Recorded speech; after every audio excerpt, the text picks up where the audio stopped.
End Portal Room. End Portal Room is the first of many rooms we will go over. It's almost the most important one if you want to finish the game. It's located in one and only stronghold. There are many room types, but most of them are useless unless they are in this video. But we have yet one more to cover, but let's keep it on hold for now. There will always be the End Portal Room in the stronghold. Fun fact, if the End Portal Room is not generated, it will regenerate itself until you get one. So, yay, Notch is thinking for you. Let's do a quick room description. We have the entrance, always sealed with an iron bar gate, and in front we have the stairs that lead to the portal that is above the lava pool with 12 end portal frames, and each one has a 10% chance to have an Eye of Ender, which you need to activate it. And there is actually 1 in a trillion chance to have the portal alert activated. If it happened to you, comment the seed to prove. But there is something that makes this room super annoying, and that is a silverfish. In the center, you have a silverfish spawner on the staircase. In fact, the whole room is filled with infested stone blocks, so if you kill one, well, you will have 10 chasing you.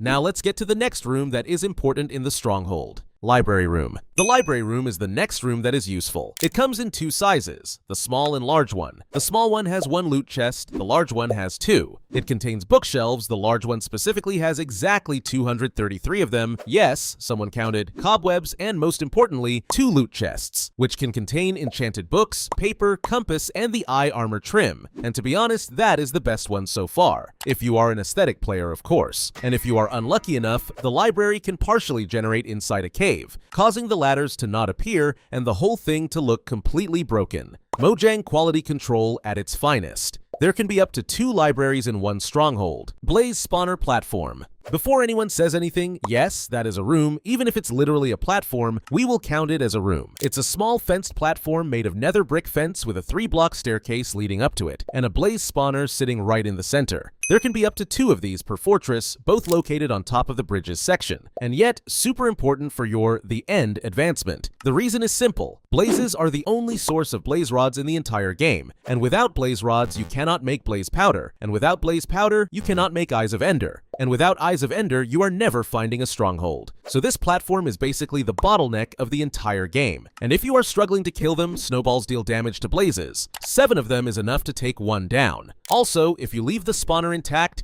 you have yourself one of the best farms in the game. Blaze rods and experience on demand forever. But before telling you why, if you're enjoying the video so far, subscribe and like the video. We cover every Minecraft thing there is every single week, so make sure to turn notifications on as well to be notified when a new explaining video drops. Nether Wart Garden. Next up is the Nether Wart Garden, and before you skip, this one actually matters. Found at the base of the big staircases leading up to the bridges section, it's a small patch of soul sand with nether wart growing on it. And nether wart is one of those things that sounds optional until you realize every single potion in the game starts with it. No nether wart, no potions. Good luck with the ender dragon. Now, one important thing. Take the soul sand too. A lot of players just grab the wart and leave, which is a mistake, because you need soul sand to grow more nether wart anywhere outside the fortress. Without it, you are coming back here every single time you need more. The garden is also one of only 2 places nether wart generates naturally, the other being bastions. So if your fortress spawned without one, which can happen in rare cases, you are heading to a bastion whether you like it or not. And while you are harvesting, make sure to block off the surrounding corridors first. The garden usually sits at an intersection, and leaving those open while you are busy farming is a fast way to get ambushed by a wither skeleton from behind. Overall, a tiny room with massive consequences. Do not sleep on it. The bridge. The bridge is the first of 4 bastion variants, and honestly, one of the more dramatic ones. The whole thing is built to look like a giant piglin face, and the entrance is literally through its mouth, which is either really cool or really unsettling depending on how you look at it. Inside, you have multiple levels of walkways all surrounded by lava, which means one wrong step is an instant death sentence. Piglins and piglin brutes spawn here, and on top of that, hoglins too, making it one of the more chaotic variants to navigate. The multi-level layout is what makes it genuinely dangerous, because piglins will jump down from higher floors to land directly on top of you, which combined with the lava everywhere is not a situation you want to be in unprepared. Gold armor is still your best friend here. Keep it on and the regular piglins leave you alone. The brutes, however, do not care about your gold, never have, never will. The loot here is decent, but not the main reason anyone goes to a bastion. Most players use the bridge variant as a quick in and out. Grab what you can, avoid the brutes, and get out before the hoglins corner you somewhere near a lava pool. Not the most rewarding bastion type, but definitely one of the most cinematic ones to walk into for the first time. Hoglin Stables. The Hoglin Stables is the largest of all 4 bastion variants, and it earns that title by being the most chaotic one to walk into. 3 ramparts instead of the usual 2, and the stables themselves scattered on either side. All of it packed with hoglins that never despawn. And I mean never. Every hoglin you see in here was generated with the structure and is staying permanently, which means the moment you walk in, you are dealing with whatever is left from the last player, or in a fresh world, absolutely everything at once. At its peak, this place can have around 50 entities active at the same time, which for a nether structure full of lava holes is genuinely terrifying. Food chests are scattered throughout the stables, which is a nice touch from Mojang. They put the food right next to the things that want to eat you. The structure is also the most run down of all 4 variants, with random holes throughout the floors that can send you straight into lava before you even realize what happened. Unlike the treasure bastion, the loot here is not the main draw. It is more about the hoglin drops and the gold scattered around. If you are doing a speed run, this is the bastion variant that gives most runners a headache, as the sheer number of entities and the unpredictable layout makes consistent routes nearly impossible. Approach from the top, watch every step, and maybe bring a warped fungus or 2. Hoglins hate the smell of it and will run straight away from it. Treasure room. And now the one everyone actually comes to the bastion for, the treasure room. The moment you walk in, you will understand why it has that name. The whole thing is a series of bridges suspended above a giant lava floor, with the actual treasure sitting right in the center, surrounded by blocks of gold and 1 or 2 chests. Getting to it is the hard part. The room is guarded by multiple piglin brutes who do not care about your gold armor, do not barter, and will not stop chasing you, ever. And at the very bottom sits a magma cube spawner, the only one that generates naturally in the entire game, just waiting for you to fall in. Oh, and ghasts can occasionally spawn in here too if the room generates in the right biome, because apparently Mojang felt the brutes and the lava floor were not enough. The loot though is worth every second of it. This is the only place in Minecraft where the netherite upgrade smithing template generates, the one item you absolutely need to upgrade your gear to netherite. No treasure room, no netherite. Find it, survive it, loot everything, and leave before the magma cubes finish you off. Illager Statue Room. The Illager Statue Room is one of the mansion's secret rooms, and secret means exactly that. No entrance, no door, no hint that it even exists. You have to mine your way in, which already tells you Mojang did not want you finding this easily. Inside, there is an Illager statue built out of wool, and here is the part most players never find out. There is a hidden block of lapis lazuli inside the statue's head, just sitting there, inside the head. Nobody knows why, nobody asked, and Mojang has never explained it. It is just lapis in a head. The room itself has a chest with loot too, but honestly, the lapis in the head is the only thing anyone remembers about this room, and the way to find any secret room in the mansion is to look for gaps between normal rooms on the first floor or look through windows on the upper floors. Some secret rooms are actually exposed to windows, which is the closest thing to Mojang leaving a hint. The Illager Statue Room is not the rarest secret room in the mansion, but it is comfortably the weirdest one. And if you do find it, make sure to mine the head first, because finding a block of lapis lazuli inside a wool statue in the middle of a dark forest mansion is the kind of thing that would make absolutely no sense to anyone who has never played this game. Fake End Portal Room. This one is personal. You are deep inside a woodland mansion, you have been fighting Vindicators for 10 minutes straight, and then you find it, an end portal room. You know what that means. You get excited, you walk in, and then you realize every single piece of it is made of wool. Not end portal frames, not lava, wool. Someone built a fake end portal out of wool inside a mansion, and Mojang shipped it. This is a secret room, meaning it has no entrance. You have to mine your way in to even find out it is fake, which makes the disappointment hit twice as hard. It is also one of the rarest secret rooms in the entire mansion, so when you do find one, this is what you get. A wool portal. The lapis in the Illager statue's head is starting to look like a reasonable design choice by comparison.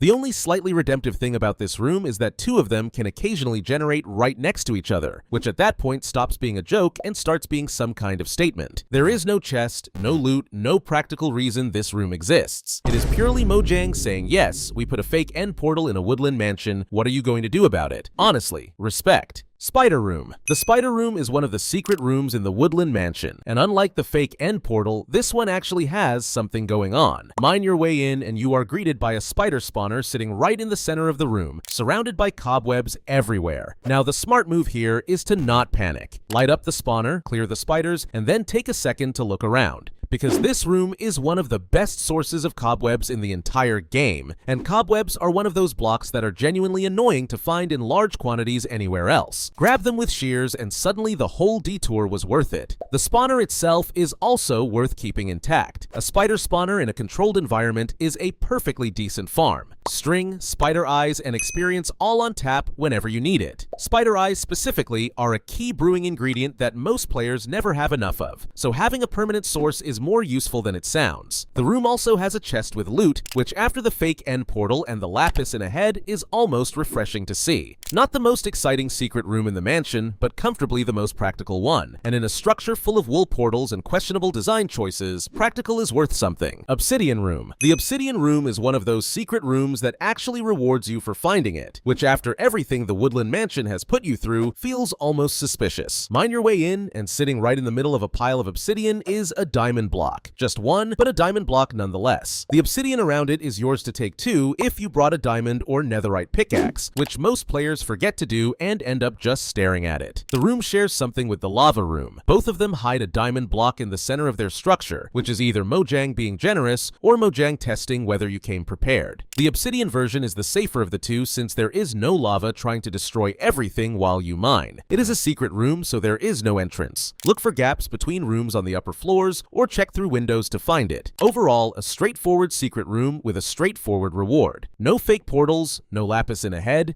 just a diamond block sitting in a pile of obsidian waiting for whoever finds it first. In a mansion full of weird design decisions, this one is almost boring by comparison, and that is somehow a compliment. Lava Room. The Lava Room is the rarest secret room in the entire Woodland Mansion, and it shows. Same concept as the Obsidian Room, diamond block in the center, except this time Mojang surrounded it with lava inside a glass cage partially reinforced with obsidian, because why make it easy? The diamond block is right there, you can see it, and the lava is doing everything in its power to make sure you do not get it. The smart approach is to mine the obsidian from the top first, then break one piece of glass and immediately pour water in to convert the lava before anything catches fire. Do it wrong and the whole room goes up, including potentially the diamond block if it gets pushed into the lava. So it is essentially a puzzle room that does not tell you it is a puzzle room, which is very on brand for the Woodland Mansion at this point. Loot this one last, after you have cleared everything else in the mansion, because the fire risk is real and one mistake can spread to the surrounding rooms faster than you expect. The reward is the same as the Obsidian Room, just with significantly more drama getting there. It is the rarest room, the most dangerous room, and it contains exactly one diamond block. Mojang really looked at this design and thought, yes, that is fair. Respect the commitment at least. Sponge Room. The Sponge Room is one of those rooms that sounds completely underwhelming until you understand what sponges actually do, and then it becomes one of the most useful rooms in the entire game. First things first, not every ocean monument generates one, so finding it is already a small win. The entrance is only in the floor, meaning you drop down into it from above, which is a fun design choice for an underwater room that is already difficult to navigate. Inside, the ceiling is lined with wet sponges, around 30 of them on average, just hanging there waiting to be collected. Now, wet sponges are not immediately useful, but dry them out in a furnace or throw them into the Nether where they dry instantly, and suddenly you have one of the most powerful tools for draining large areas of water. Building an underwater base, draining an ocean monument, clearing out a flooded cave, sponges make all of it significantly less painful. The sponge room is actually the key to taking over the monument efficiently. Drain the rooms one by one using the sponges you collect here, set up a conduit in one of the cleared rooms for permanent water breathing and haste, and the whole monument becomes a lot more manageable. It is one of those rooms where Mojang quietly put the solution to the structure right inside the structure itself, which honestly deserves more credit than it gets. Treasure Chamber. The Treasure Chamber is the whole reason most players raid the ocean monument in the first place, and it does not disappoint, at least visually. Right in the center of the monument sits a tall room with 8 blocks of gold encased in dark prismarine, just sitting there looking incredibly smug about itself. Getting to it is the real challenge. The monument is a maze, the rooms are randomly generated every world, and guardians are shooting lasers at you the entire time. And even when you do find it, an elder guardian is nearby making sure you cannot mine anything without feeling like you are breaking bedrock with a wet wet noodle. So the recommended approach is to kill all 3 Elder Guardians first. 1 in the penthouse, 1 in each wing, remove the mining fatigue, and then come back to the treasure chamber and mine freely. 8 blocks of gold sounds like a decent reward until you remember what you went through to get there, but gold blocks are genuinely useful, and the monument itself becomes a renewable source of prismarine and sea lanterns once you clear it out. The treasure chamber also has no chest, which after everything the monument puts you through feels like a very deliberate design choice. The gold is the chest. Mojang decided that was enough. And honestly, after fighting through an underwater laser maze guarded by 3 giant fish, 8 blocks of gold better be enough. Penthouse. Sounds fancy, looks anything but. It is the topmost room of the entire ocean monument, and the only thing waiting for you up there is an Elder Guardian, one of 3 in the whole structure, sitting at the top like it owns the place, which technically it does. The Elder Guardian in the penthouse is usually the first one most players go after, and for good reason. Getting to the top of the monument means you have already navigated the worst of the maze, and killing this one first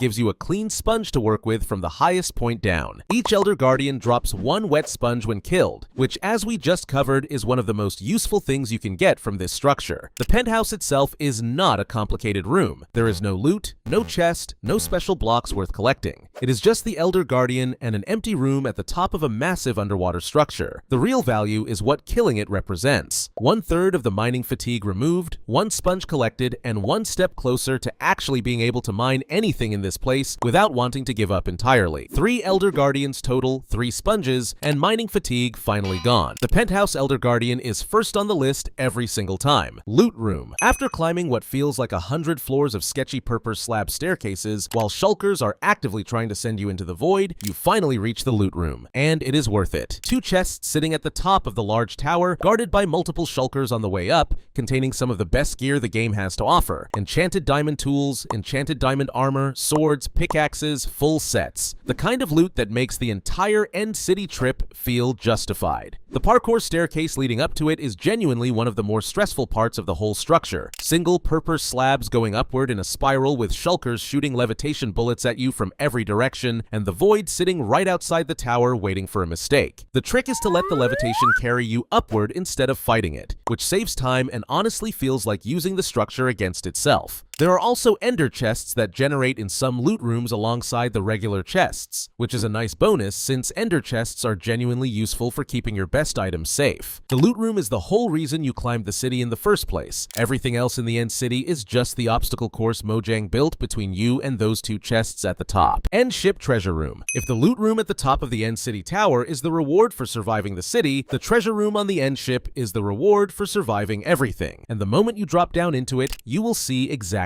why. The floor is lined with obsidian. There are 2 loot chests on either side, and right there in the center, hanging in an item frame, is the Elytra, the single most important item in the entire game according to most players, and the only way to obtain it in survival mode. 1 shulker guards the whole room, just 1, which after everything the End has thrown at you feels almost insulting in the best possible way. Take it out carefully though, because getting levitated into the ceiling of a treasure room while trying to grab the Elytra is the kind of thing that haunts people. The 2 loot chests are just as good as anything you found in the city itself, so do not walk straight past them in the excitement of seeing the Elytra. Grab everything, and once you have the Elytra, pair it with firework rockets and the entire game changes. You can fly, explore faster, and never think about ground travel the same way again. The treasure room is small, simple, and contains the most life-changing item in Minecraft. Everything the End throws at you from the moment you step through the portal is worth it for this room. Entrance Chamber. The entrance chamber is the first thing you see when you drop into a trial chamber, and unlike most structures that throw you straight into danger, this one actually eases you in, slightly. The whole thing is built out of copper and tough bricks with a massive 3x3 doorway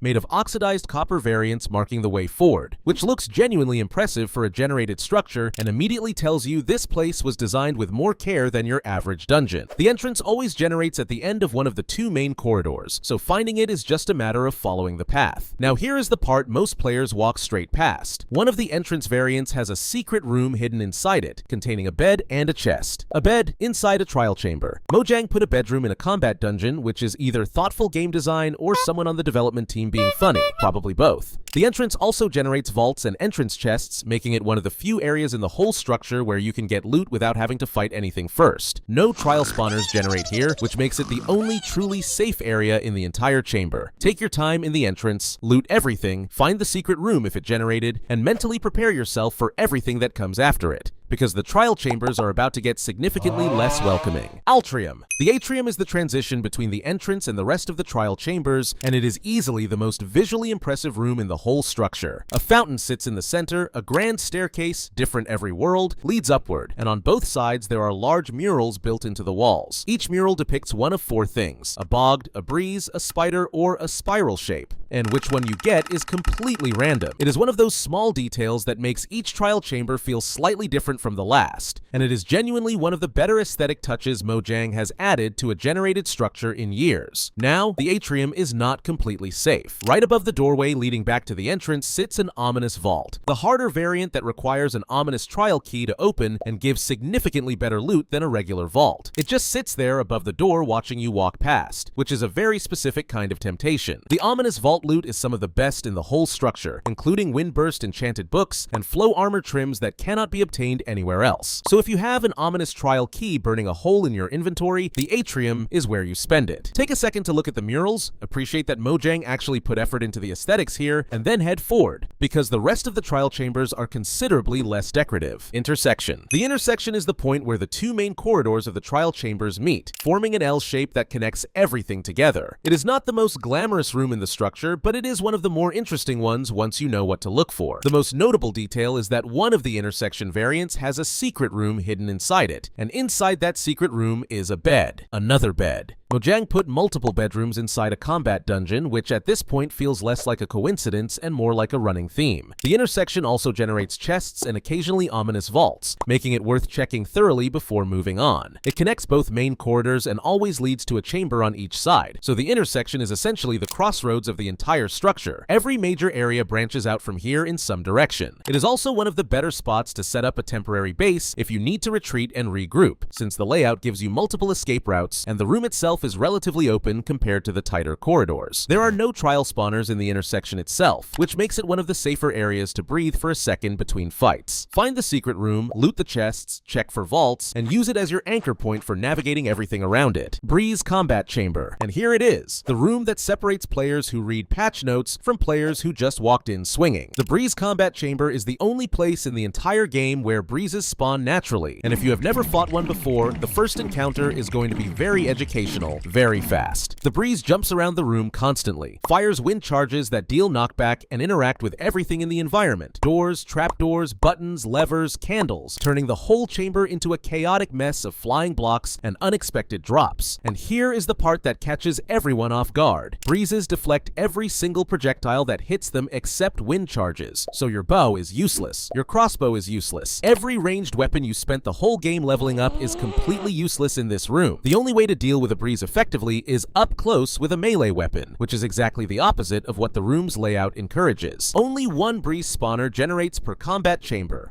always in the center, and it only activates when it has line of sight to you, so careful positioning lets you control the fight instead of letting the breeze control it. Killing the breeze drops breeze rods, which are the only way to craft wind charges, and the mace, one of the most satisfying weapons Mojang has ever added. The breeze combat chamber is genuinely one of the best designed rooms in any Minecraft structure. Punishing, fair, and extremely rewarding once you figure it out. The Central Altar. The Central Altar is the heart of the ancient city, and everything about it is designed to make you nervous. Right in the center of the entire structure sits a portal frame made of reinforced deep slate, the second hardest block in the game after bedrock, surrounded by skulk sensors and skulk shriekers on every side. This is ground zero for warden activity. Every sound you make here gets picked up faster than anywhere else in the city, and 4 shrieks is all it takes before something comes out of the ground that you are absolutely not ready to fight. So the Central Altar is less of a room and more of a challenge. How quietly can you loot the most dangerous area in the whole structure? And the loot is genuinely worth the stress. Enchanted golden apples, swift sneak enchantment books that cannot be found anywhere else in the game, echo shards, and some of the best gear in Minecraft all generate here. Mojang put the best items in the game in the most dangerous room in the game, which is either brilliant game design or a personal attack. Now, the portal frame sitting in the center is the biggest unsolved mystery in current Minecraft. Reinforced deep slate, a clear portal shape, and absolutely zero explanation from Mojang about what it does or where it leads. The community has been theorizing since the Wild update, and still nobody knows. It just sits there, in the most dangerous room in the game, waiting. Tripwire Trap Corridor. The Tripwire Trap Corridor is the Jungle Temple's way of saying welcome, and it is not being friendly about it. Walking down the main hallway, there are 2 tripwires hidden on the the floor, one in the middle of the corridor, and one right in front of the chest, both connected to dispensers loaded with arrows, and not just one arrow each. Each dispenser holds up to 14, so walking into one is less of a single shot and more of a very sudden and very personal arrow shower. The tripwires are nearly invisible, the corridor is dark, and the chest at the end is doing an excellent job of distracting you from looking at the floor. Now, the smart way to deal with them is shears. Breaking a tripwire hook with shears disarms the whole thing safely. Break it with anything else and it fires immediately. Alternatively, if you know which side the dispenser is on, you can just hug the opposite wall and the arrows fly straight past you, which is one of those solutions that feels almost too simple for a trap that has killed so many players. The corridor itself is not long, and the trap is not complicated once you know it is there. The Jungle Temple is proof that Mojang forgot structures existed for about 6 years, but whoever designed this corridor at least understood what a trap was supposed to do, and it does its job perfectly every single time. Puzzle Room. The Puzzle Room is the Jungle Temple's attempt at being clever, and honestly, it almost pulls it off. To the right upon entering the stairs, 3 levers sit on the wall, each one part of a specific combination that unlocks a hidden chest behind a piston door. The combination is different in every single world, so you cannot look it up, which is the one genuinely smart design decision the Jungle Temple has ever made. Now, the way most players solve it is by standing there pulling levers randomly until something clicks, which works, but takes a while. The actual solution is simpler. Peek through the gaps in the wall directly behind the levers, and you can see the redstone wiring, which tells you the correct combination without touching anything. Someone put actual thought into that, which is more than can be said for most of the Jungle Temple. Once you get it right, a piston pulls away a block, and the hidden chest is right there waiting. And if all of that sounds like too much effort, which it is, you can just dig straight through the floor and skip the puzzle entirely. The chest is right there. The whole puzzle is optional, apparently. The loot inside is the same quality as the other chest, which after solving an actual combination puzzle feels like it should come with an apology note. The Jungle Temple is proof that potential and execution are two very different things, but the Puzzle Room at least proves someone tried. TNT Trap Chamber. The TNT Trap Chamber is the oldest trap in the game, and after all these years, it is still doing its job. Blue terracotta marks the spot on the floor of the desert pyramid. Dig around it carefully and you drop down into the treasure room, where 4 chests sit around a pressure plate in the center of a completely dark room. And as a beginner, you just step on it. You are not thinking about traps, you are thinking about loot, and then the death screen introduces itself. Under that pressure plate sit 9 TNT blocks that will not only kill you instantly, but destroy every single chest and every single item in them at the same time. So you do not just lose your life, you lose the loot too. Beautiful design. Now, the room being completely dark means mobs can spawn in there before you even arrive, which means there is a genuine chance a zombie has already stepped on the pressure plate and blown everything up before you get to see a single item. Mojang really thought of everything. The fix is simple. Destroy the pressure plate before touching anything else, then mine all 9 TNT blocks underneath. Free explosives, take them. The 4 chests contain some genuinely decent loot, including a small chance of an enchanted golden apple, which is one of the rarest items in the game. And here is the kicker. The pyramid itself sometimes generates completely buried under the sand, so you might have walked over one without ever knowing it was there. Secret Basement. The secret basement is the last room on this list, and it might be the most cleverly designed hidden room in the entire game. Only half of all igloos even generate one, so finding it is already a win. The entrance is hidden under a carpet. Lift it up, and there is a trapdoor leading down a ladder into a small basement that most players never find. And what is down there is genuinely one of the most thoughtful details Mojang has ever put into a generated structure. A brewing stand with a splash potion of weakness, a golden apple sitting in a chest, and 2 villagers locked in cells. 1 regular villager and 1 zombie villager. Everything you need to cure a zombie villager is right there in the same room. The weakness potion, the golden apple, and the patient. Mojang basically built a self-contained tutorial for one of the most useful mechanics in the game, and hid it under a carpet in a random igloo in the middle of a frozen biome. That is either incredibly thoughtful or the most obscure way to teach a mechanic ever conceived. Curing the zombie villager gives you a permanent villager with heavily discounted trades, which is one of the best early game advantages you can get if you find it soon enough. And it is all hiding under a carpet. Check every igloo you find, every single one. And that is every structure room explained. If you enjoyed it, drop a like and let me know in the comments which room surprised you the most. And subscribe if you are not already, the next video is already waiting for you.